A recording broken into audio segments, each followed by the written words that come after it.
The sky was dark, the wind was cold and dry. A small girl with purple skin and glowing blue eyes sat behind a broken wall. Her name was Nara. She was only 14 years old. Her family had just left her here on this dead, dusty planet. She had watched their spaceship fly up into the sky, leaving her behind like trash.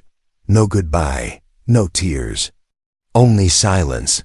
Nara hugged her knees and tried not to cry. Her bones hurt. Her hands were dirty. Her heart felt like it was breaking. "I am not weak," she whispered to herself. "I can survive." But deep inside, she was scared. She was not like the others from her planet. Her people were strong, fast, and full of power. But Nara was small, quiet, and slow. Her family always called her a mistake, and now they had proved it. They brought her here for a mission and left her alone. For 3 days, Nara searched for food and water.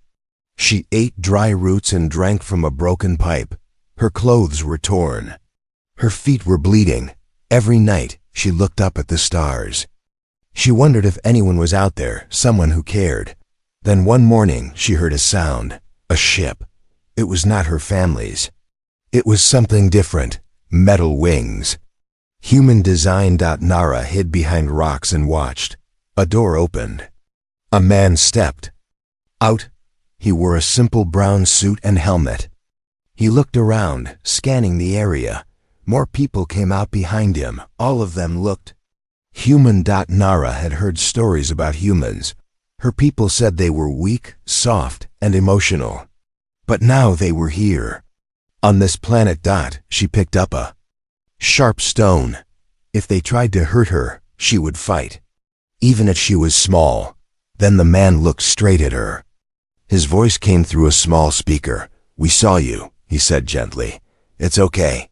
Come out." Nara froze. She didn't move. Her heart beat faster. How did he see her? The man took off his helmet.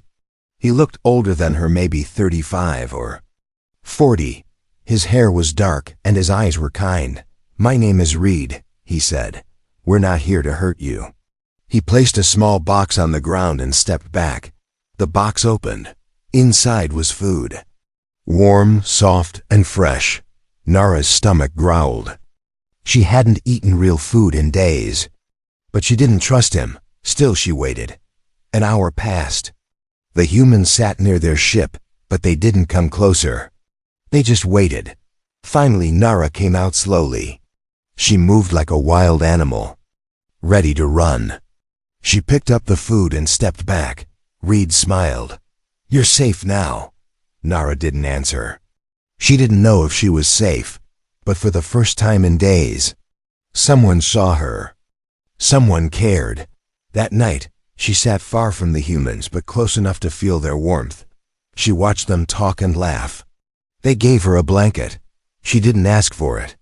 They just left it near her and walked away. She held the blanket close. It smelled clean and soft. It felt like home, even though she didn't have one anymore. Reed looked at her and said, "You don't have to be alone." But Nara didn't answer. Her people told her not to trust others, especially humans. She stayed quiet, watching. Later that night, as everyone slept, Nara looked at the human camp. Lights, food, laughter. And then she looked at the stars again. She missed her family, but they didn't miss her. She was nothing to them. Just a weak child, but here. Maybe, just maybe, she could be something else. Suddenly, a light flashed in the sky. Another ship. Nara stood up quickly. She had a bad feeling. The humans didn't see it yet. But something or someone was coming, and Nara knew. Her story was not over. Nara stood with the sharp stone in her hand. Her eyes didn't blink. Her body shook, but her hand stayed tight around the rock. The human man didn't run. He just looked at her and placed the food on the ground. His voice was calm. "It's okay. You don't have to fight." Nara didn't believe him. On her world, kindness was rare. Her people believed only the strong deserved help. She had been called weak all her life. Left behind. Forgotten. Her own blood had walked away from her like she was nothing. So why would a stranger help? The human took a slow step back. He sat on a small rock, hands open, no weapons. "My name's Reed," he said again. "You don't have to trust me, just eat, rest." Nara didn't move at first. She watched him. Watched the other humans. They were fixing something near their ship. One woman laughed softly. Another man carried tools. None of them looked afraid. Nara slowly lowered the rock. She stepped forward and picked up the food. Her hands were shaking. She hadn't tasted real food in days. When she took the first bite, her eyes watered. She didn't know why. It was just warm bread. But it felt like more. Reed smiled, just a little. Then he stood and walked back to his people. That night, Nara sat near their camp, but not too close. The humans made a fire and talked quietly. No one asked her anything. No one stared. They just let her be. She wrapped herself in the soft blanket. They had left her. She didn't sleep. Her eyes stayed open, watching these strange creatures from Earth. They were nothing like her people. They shared food. They helped each other. They joked. Her people didn't joke. In the dark, Nara remembered how her father had looked at her before leaving. Cold, angry, disappointed. "You slow us down," he had said. "You do not belong with warriors." Then he turned away. The door closed. The ship lifted off. And she was gone from their lives. She pulled the blanket tighter and looked at Reed again. He was looking up at the stars. The next morning, Nara woke up to footsteps.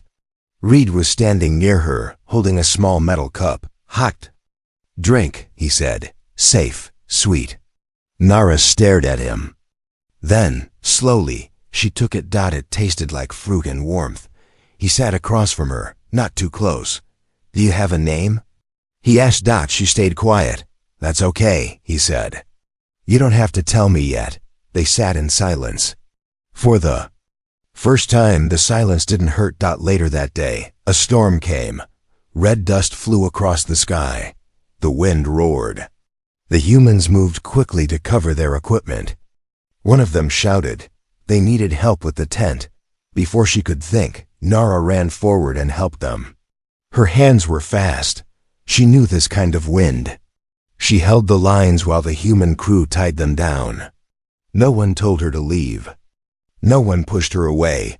When the storm passed, one of the women gave her a bottle of water and said, "Nice work." Nara didn't know what to say. No one had ever told her that before. That night, Reed sat beside her again. "I don't know what happened to you," he said gently. "But I don't think you should be alone." Nara looked down. Her fingers touched the soft blanket again. In her mind, she wanted to say something, but the words were stuck. The wind was quiet now. The stars were bright. Reed stood to leave, but then Nara whispered, "Nara." He turned back. "What?" "My name," she said. "It's Nara." Reed gave her a small nod. "Nice to meet you, Nara." For the first time, her name didn't sound like a mistake. Then, late into the night, a sound came from the hills. A strange clicking, almost like bones knocking together. Nara's ears twitched. She stood up fast. The humans didn't hear it yet. But Nara knew this sound. Something was out there, and it was not friendly. The sound came again, soft, cold, like claws scraping metal. Nara's eyes snapped open. She had only slept for a short time. Her body was tired, but something outside had woken her. She sat up quietly, careful not to wake the humans sleeping nearby. The campfire was low now, only small orange flames left. The wind was quiet, but something was moving in the dark. She didn't speak. She didn't blink. She just listened. Click, click, click. Not footsteps, not wind. Something else. Something hunting. She crawled out of her blanket and picked up a broken metal pipe. It wasn't sharp, but it was better than nothing. She moved slowly between the shadows toward the sound. Then she saw it. Eyes, 2 of them. Low to the ground. Yellow and glowing dot. It wasn't human. It wasn't like her either. Its skin looked like wet stone, and it moved like a snake with legs. Its body was long, its mouth wide.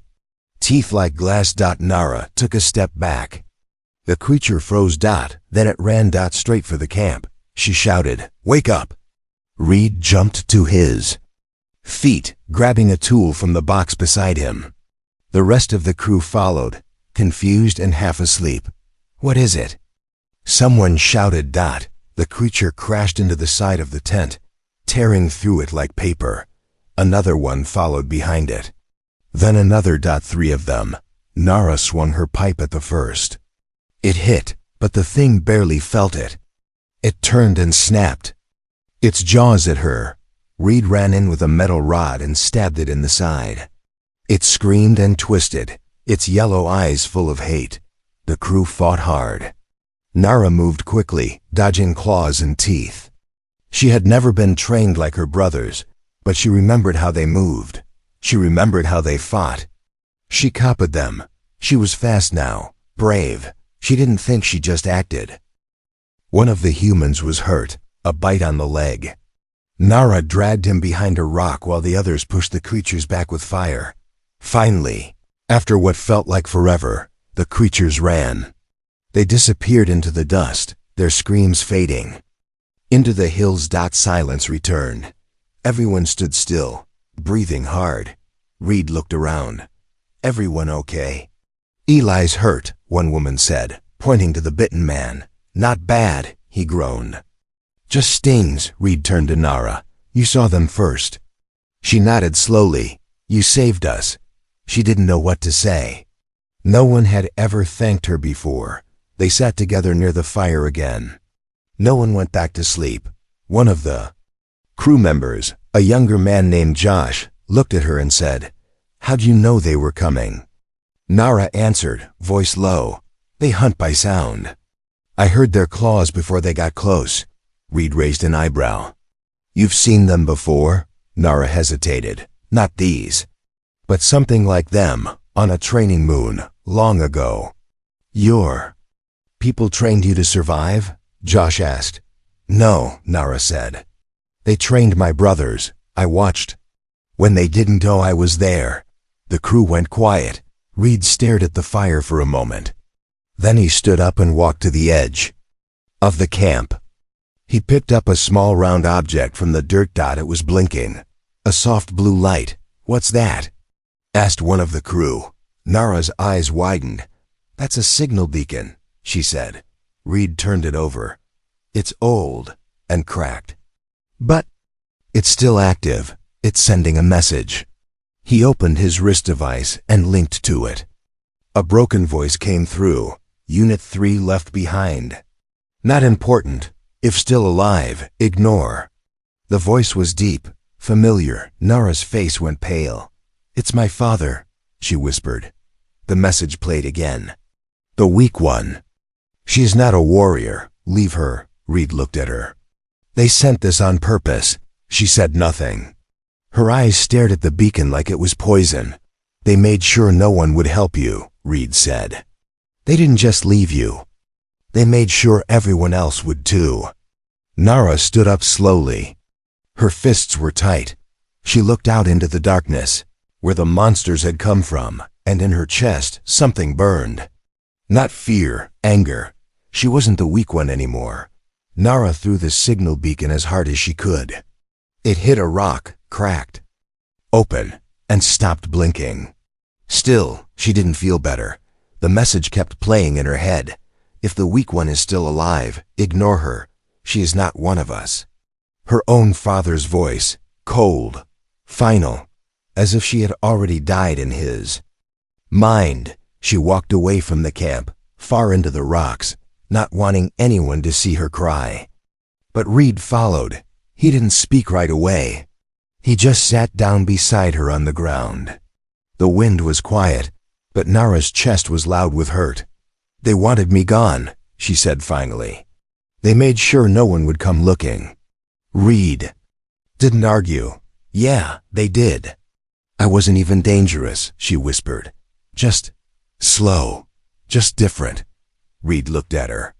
You saved us last night, Nara laughed, bitter and sharp. That doesn't matter to them. It matters to me, he said. She looked at him. Why are you still helping me? Reed picked up a handful of dust and let it fall between his fingers. Because I've seen war. I've seen people left behind. And I've seen what happens when you give someone a chance, and they rise higher than anyone ever thought possible. Nara didn't reply, but her shoulders relaxed just a little. Back at camp, the others were working on the ship. Repairs were slow. The last attack had broken a power line. They needed time they might not have. That night, Reed brought something new to Nara. A small screen, glowing with images. It showed humans training, fighting with hands, weapons, and machines. You said you watched your brothers train, he said. What if you train for real this time? Nara's eyes widened. You'll teach me? Reed smiled. Only if you're ready. She stood up without a word and took a fighting stance. Her feet were off balance, but her eyes were focused. Okay, Reed said. Let's start. The next few days were hard. Her muscles ached. Her skin bruised, but she didn't give up. Every fall made her get up faster. Every mistake taught her something new. She trained during the day. At night, she studied human tech. One of the engineers, a woman named Kara, showed her how to power shields, read maps, and fix wires. Nara listened to every word. For the first time in her life, people treated her like she mattered, like she was part of something. And slowly, she began to believe it too. Then, on the fourth night, something strange happened. The sky above the camp changed. A new ship entered orbit. It was large, silent, and not human. Josh looked up and cursed under his breath. That's not ours. Kara checked the scanner. It's not from her people either, Reed frowned. Then who is it? Nara stepped forward, her voice calm. Someone heard the beacon. Someone else knows I'm here now. Reed looked at her. We destroyed it. Yes, she said. But the signal was open for too long. Someone was listening. The ship above didn't attack. Not yet. But its shadow stayed over the hills, watching. That night, the radio picked up something. A voice, metallic, deep and wrong. We have located the target. She is to be taken alive. The humans are not needed. The camp froze. Reed turned off the radio and looked at Nara. They're hunting you. Nara didn't move. Her jaw tightened. No. She said, they're hunting us now. Asterisk, the stars above the planet were no longer still. They moved, one by one. Tiny lights blinked in the sky, then vanished behind clouds. But they were not stars. They were ships. Small, fast, silent. Hunters. Down. On the ground, Nara felt it before she saw it. A pressure in her chest, like the air was watching her. She turned her head quickly, scanning the dark hills. Something was out there. In the command tent. Reed stood over the map table, lines of data blinking across the screen. They're landing. In the East Valley, Kara said. 3 drop pods. Not from her species, not human either. Armed? Asked Josh. They didn't come to talk, she replied. Reed didn't speak. He looked at Nara. She already knew. Their bounty. Hunters, she said. Some races trade information. My people must have offered a reward. Why would they do that? Kara asked. Nara's voice was flat. Because it's not enough to leave me behind. They want me erased. The camp was quiet. Reed broke the silence. Then we prepare. We fight if we have to. Josh raised an eyebrow. For her? Reed didn't answer right away. Then he looked Josh in the eye. For family. No one argued after that. They worked through the night. Setting traps. Loading weapons. Nara helped without needing to be told. She moved with purpose now. Not like a scared girl, but like a soldier in training. As the sun rose, the ground shook. The first hunter arrived. It walked on 4 legs, taller than a human tank, covered in armor that looked like bone and steel. Its face was hidden behind a metal mask, with one red light in the center. It spoke through a speaker, in a voice that was cold and dead. "Hand over the target." "You have 1 hour." Reed stepped forward. "She's not going anywhere." The hunter didn't reply. It just turned and walked back into the fog. The countdown began. Nara sat alone by the old signal tower. She watched the sky. Her heart was steady. Reed walked up behind her. "You still have a choice," he said. "We can sneak you out." "They want you, not us." Nara looked at him. "No, I won't run again. If they want me, they'll have to fight for me." Reed nodded. "That's what I thought." 1 hour later, the attack began. It started with smoke, thick, black, and fast. Then came the heat sensors jamming. The lights went out. Then silence. And then screams. The hunters moved like shadows. Fast, sharp, and deadly. But the humans were ready. Kara and Josh led the defense from the South Hill. Drones buzzed through the air, shooting flares and blinding light. Reed stood in the center of camp, holding a modified pulse rifle. Nara was on the west ridge. She held a human-made stun baton and a shield on her arm. Her eyes were locked, her feet firm. The first hunter came at her from the mist. She didn't run, she charged. The baton crackled with blue light. As it hit the hunter's side, it screamed a horrible metal screech and fell. Another hunter fired at her, missing by inches.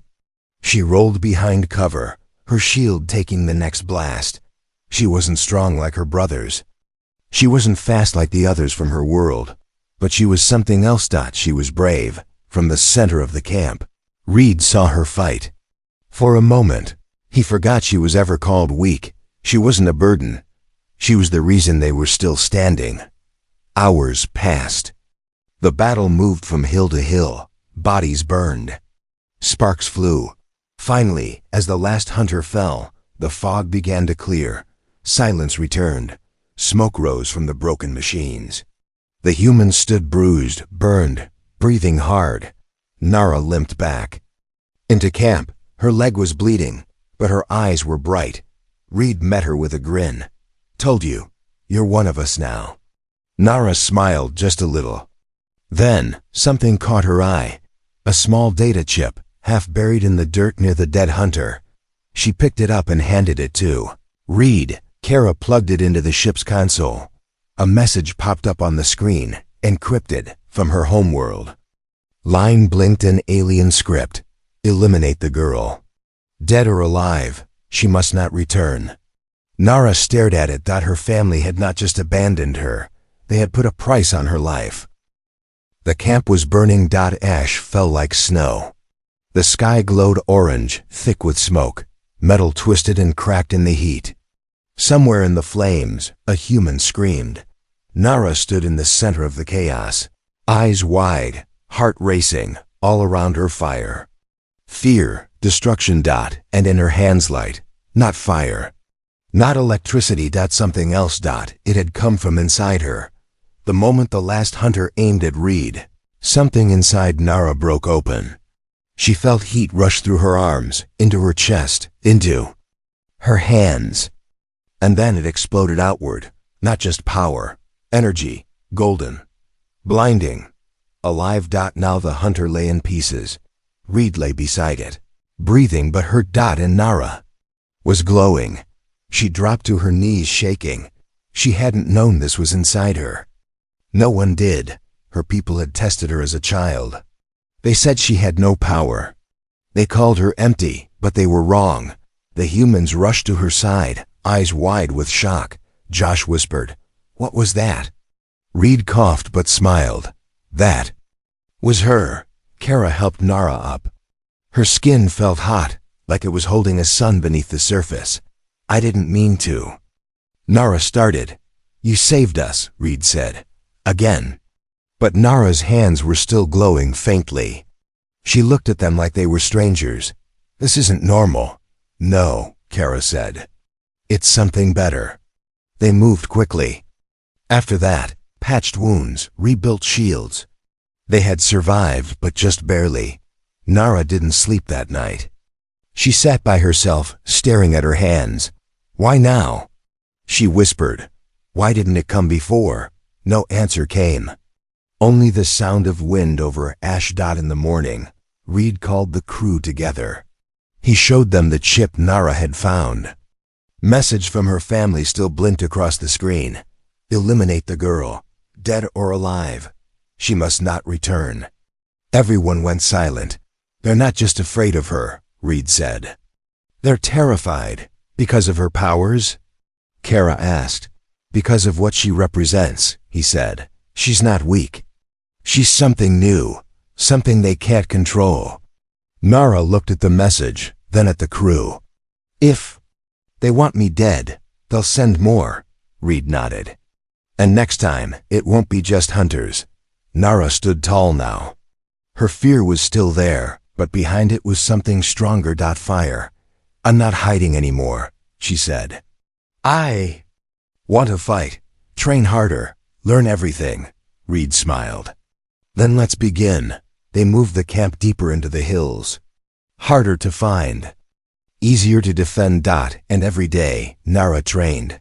Combat, tech, strategy. She learned human weapons, repaired drones. Practiced hand-to-hand with Kara. Fought Reed in full armor. Her energy powers returned stronger each time. She learned to control them. Focus them. By the end of the week, she was not the same girl who had been left behind. She was faster, smarter, and something more. A spark of evolution. Reed watched her one evening from a distance. Josh stood beside him. You think she's ready? Josh asked. Reed didn't answer for a moment. Then quietly, she's more than ready. She's the future. Later that night, Nara stood on a high rock, wind in her hair, stars above her. She closed her eyes. She could feel it now. The fire within. It didn't burn her anymore. It belonged to her. And now she would use it to end what they started. Asterisk. They expected to see a scared girl. They got a storm instead. The sky was quiet as Nara's ship landed on the black stone landing pad of her homeworld. Her boots touched the ground for the first time since the day she was abandoned. She looked up at the city that had thrown her away. Cold towers, shining metal. No warmth. Reed stepped beside her.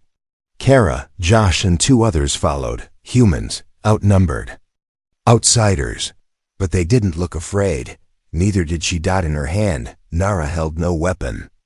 Just herself. And that was enough now. Guards met them with raised rifles. Her family had sent them, no doubt. But the guards hesitated when they saw her, alive, older, standing tall, eyes glowing faintly with golden light.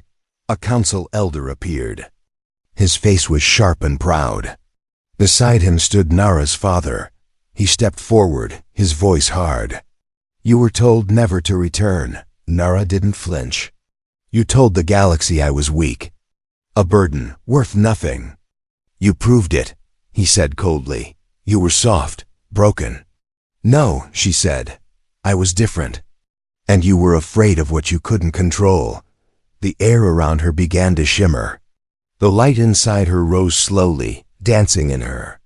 Skin like sun through water. The guards lowered their rifles.